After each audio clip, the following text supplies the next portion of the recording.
In 1995, 17 seconds of seismic activity collapsed 6,000 buildings in Kobe, Japan. Within the first hour, before any government response had organized, before the self-defense forces had received their deployment orders, neighborhood committees called chonaikai were already moving through the wreckage. Not searching for survivors, other teams handled that. These committees went to the parking structures, to the crushed driveways, to the vehicles that would never drive again.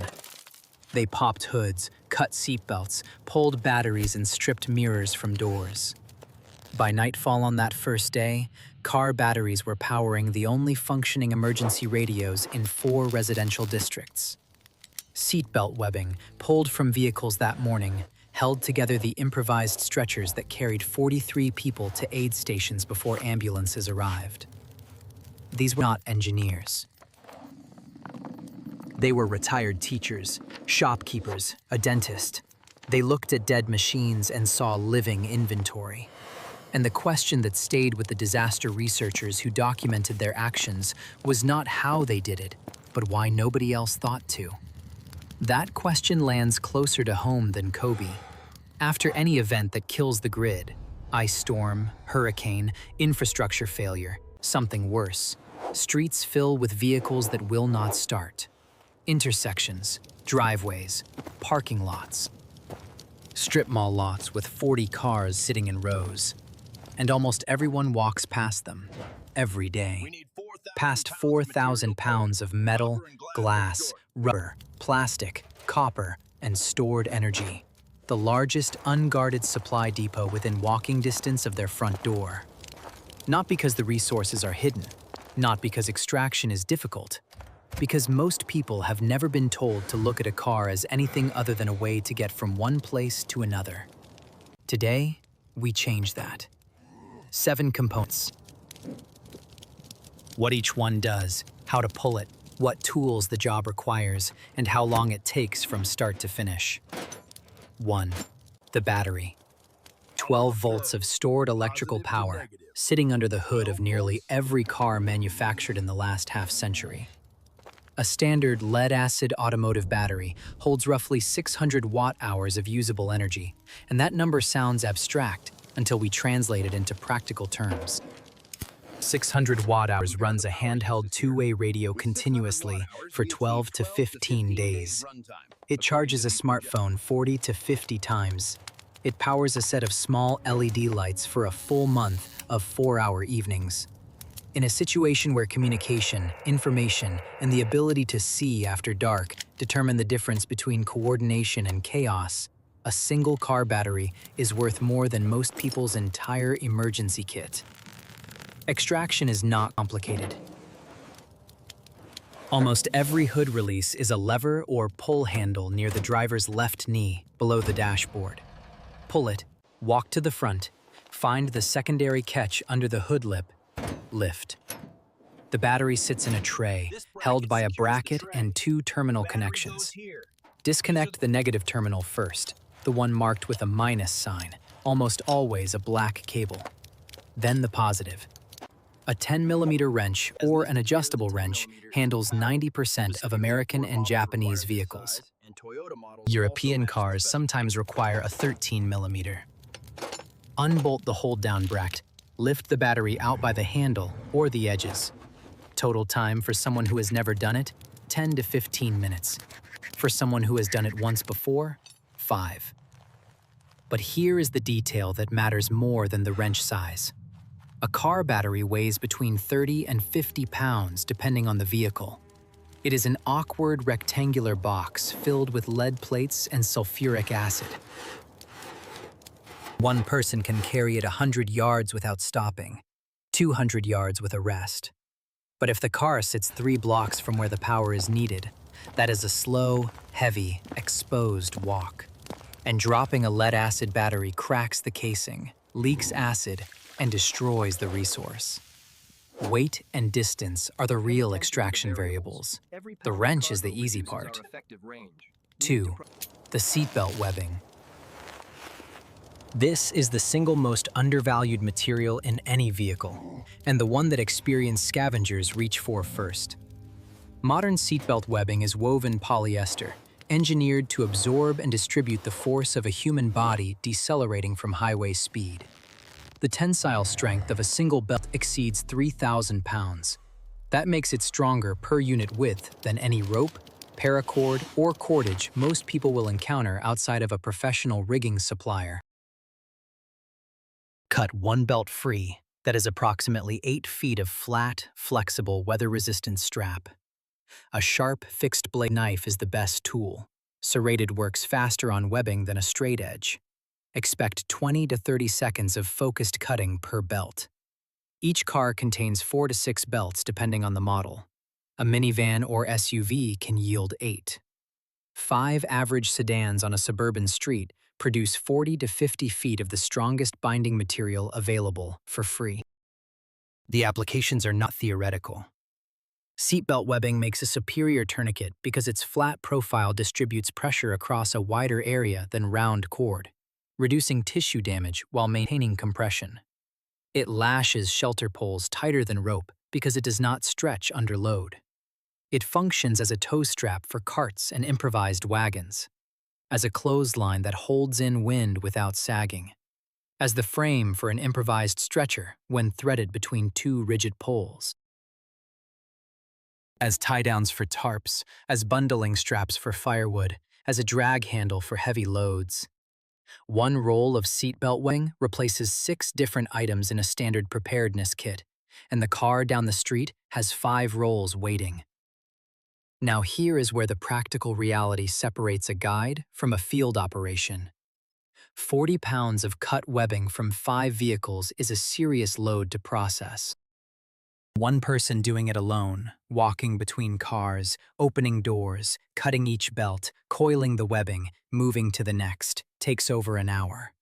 During that hour, the solo operator is repeatedly positioned inside vehicle cabins with restricted visibility, limited hearing, and slow exit capability. A 3-person team changes the arithmetic entirely. One cuts, one coils, bundles, and stacks. One maintains a 360-degree watch on the surrounding area. 5 cars in 18 to 20 minutes. Efficient, secure, and back to base before the exposure window becomes a problem. 3. The side mirrors. Both the flat driver's side mirror and the convex passenger side mirror, and each serves a purpose that has nothing to do with driving. The flat mirror reflects sunlight in a coherent beam that is visible for miles under clear conditions. This is not improvisation. This is established signaling methodology used by military ground forces, maritime crews, and search and rescue teams worldwide. 2 quick flashes followed by a pause is a universally recognized distress pattern. Even outside an emergency signaling scenario, a mirror positioned at a window facing a known approach road provides passive early warning, reflected movement visible from inside a building without exposing the observer. In Kobe, salvaged mirrors were mounted on bamboo poles at intersection corners in residential blocks to give corridor visibility to foot patrols. Simple, effective, no batteries. The convex mirror, the passenger side mirror labeled "Objects in mirror are closer than they appear," provides a wide-angle field of view. Mounted at the corner of a building, at a fence junction, or at a doorway, it eliminates blind spots. It turns a 90-degree corner into a visible approach. Security infrastructure from a $5 car part. Extraction options depend on the intended use. The mirror glass alone pops free from its housing with a flat-blade screwdriver or a butter knife wedged behind the edge. 2 minutes. The full assembly, with its adjustable ball and socket mount, requires removing the interior door panel, Phillips screwdriver, plastic trim tool, or a flathead wrapped in tape to prevent scratching, and 8 to 12 minutes of patience. The glass alone is enough for signaling. The full assembly is better for permanent mounting. 4. The floor mats. Open the door. Pull them out. 30 seconds. The fastest extraction on this list, and one of the most versatile. Rubber all-weather floor mats are waterproof, insulating, and surprisingly durable. Laid beneath a sleeping bag or bedroll, they block ground cold. And ground cold is the #1 heat thief in any sleeping arrangement, responsible for more body heat loss than air temperature alone. Laid across a muddy path between buildings, they provide firm footing. Draped over a window frame that has lost its glass, they block wind and reduce visibility into the room from outside. 2 rubber mats lashed to rigid poles, broom handles, closet rods, metal conduit, create a stretcher base, rigid enough to carry a person. Carpet floor mats serve different functions. Wrapped around a pipe or sharp edge, they provide padding. Cut into strips, they become improvised baskets, packing material, or knee pads for ground-level work. Laid over barbed wire or broken glass, they create a crossing surface safe enough to walk on. Each car yields 4 mats. 20 vehicles on a standard suburban block, 80 mats. More waterproof ground insulation, more stretcher material, more all-purpose fabric than most households will accumulate through any other channel. And nobody thinks to grab them because they are floor mats. They are beneath attention, which is exactly why they are still sitting in every car on every block in every neighborhood that has gone dark. 5. The wiring harness. This is the resource that surprises people most because it is invisible until someone looks for it. Every modern automobile contains between a quarter mile and a full mile of insulated copper wire, routed under the dashboard, through the door channels, along the frame rails, into the trunk, through the engine bay. A single car holds more usable wire than a residential hardware store keeps on the shelf. Copper wire at this scale is not a single-use resource. It is a foundational material. Heavy-gauge wire from the battery cables and alternator circuit handles high-current connections for any power setup. Medium gauge from the lighting circuits works for general electrical work, antenna extensions for radios, and structural binding where strength matters. Fine gauge from the sensor circuits becomes snare wire for small game, sewing thread for heavy canvas and leather, and tripline material for perimeter awareness systems. The range is enormous because wire is the most adaptable raw material in an abandoned vehicle. Extraction takes more time than any other item on this list because the wire is integrated into the vehicle's architecture. The fastest approach, work under the dashboard, where the highest concentration of accessible wiring runs. Cut sections at junction points, where bundles branch, and pull free. Wire cutters are the ideal tool, but a strong pair of scissors or even the cutting notch on a multi-tool works for lighter gauges. 10 to 15 minutes of focused work yields a bundle roughly the size of a basketball, enough wire for dozens of applications. And here, again, the practical reality. The inside of a car cabin is a confined space. Crouched under a dashboard, arms overhead, cutting wire, the person doing this work has no peripheral vision, limited hearing, and cannot exit the vehicle quickly. This is not a theoretical concern. In Hurricane Maria's aftermath across Puerto Rico, salvage teams that sent individuals into vehicles alone experienced confrontations at a rate 6 times higher than organized teams with a designated lookout. The solution is structural: one person inside, one person outside, maintaining clear sightlines to every approach. 12 minutes of teamwork produces the same result as 30 minutes of solo effort, with half the risk. 6. The headrest posts. This one takes 15 seconds and requires 0 tools. Pull any car headrest straight upward.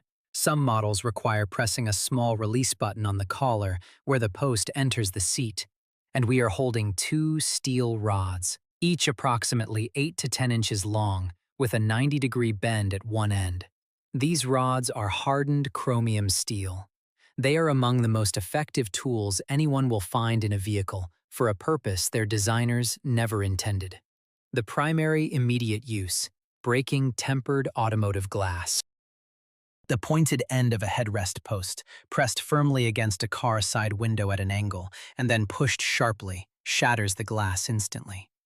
This matters when access is needed to a locked vehicle that will not open through the door mechanism. Tempered glass breaks into small, granular pieces rather than jagged shards, relatively safe to reach through, though gloves are still advisable. Beyond glass breaking, the posts function as tent stakes, strong enough for frozen or compacted ground. As improvised handles for tools that have lost theirs, as grill supports laid across rocks over a fire, as probes for testing ground stability, measuring water depth, or checking gaps, as anchor pins for tarps and shelter rigging. 2 posts, 15 seconds, no tools, no specialized knowledge. And most people have been adjusting them for years without ever registering what they are holding. 7. The remaining fuel and the rubber hoses to extract it. Every car that stopped running when the grid failed did not stop because its tank was empty. Electrical failure kills the ignition system. Mechanical failure locks the drivetrain. Software failure disables the fuel pump. In almost every scenario where systems fail, the fuel is still in the tank. The average abandoned vehicle holds between 1 and 3 gallons, depending on how full the tank was when the vehicle last ran. That number seems small in isolation. It stops seeming small at the scale of a street.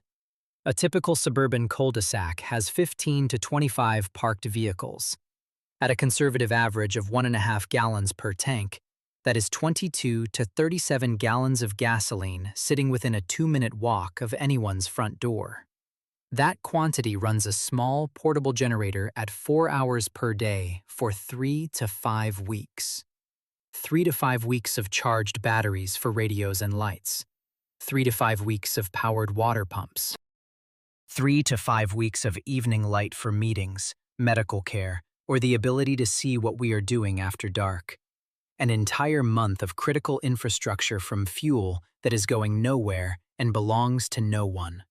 Extraction requires 2 things: a length of flexible tubing and gravity. The tubing is already in the same vehicles.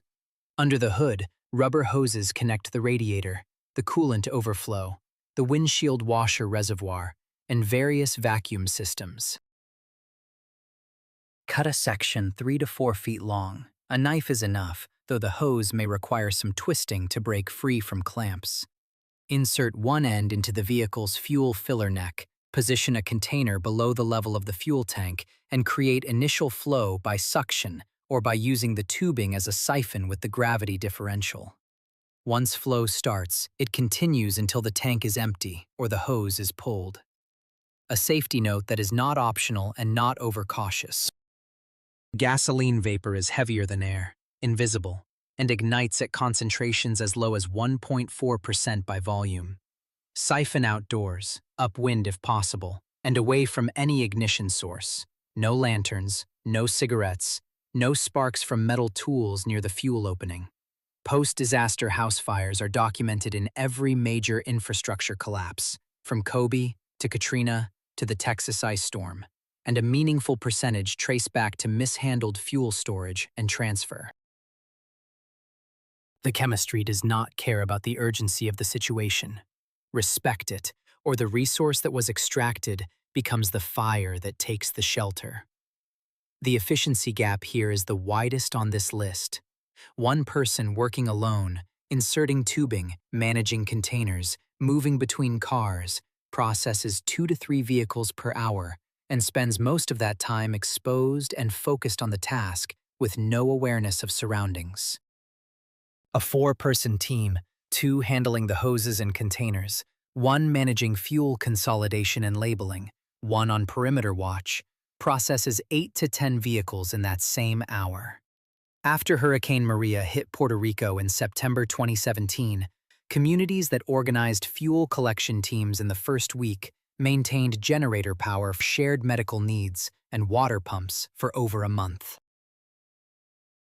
Neighborhoods where individuals siphoned alone and stored fuel in personal garages ran out of accessible vehicles within days, not because there were fewer cars, but because solo operations are 5 times slower and the daylight runs out. 7 components: battery, seatbelt webbing, side mirrors, floor mats, wiring harness, headrest posts, fuel and rubber hoses. Not one of them requires a specialized degree or a power tool. A 10mm wrench, a fixed blade knife, a Phillips screwdriver, and a pair of wire cutters. That is the entire toolkit. Every single item on that list fits in a jacket pocket.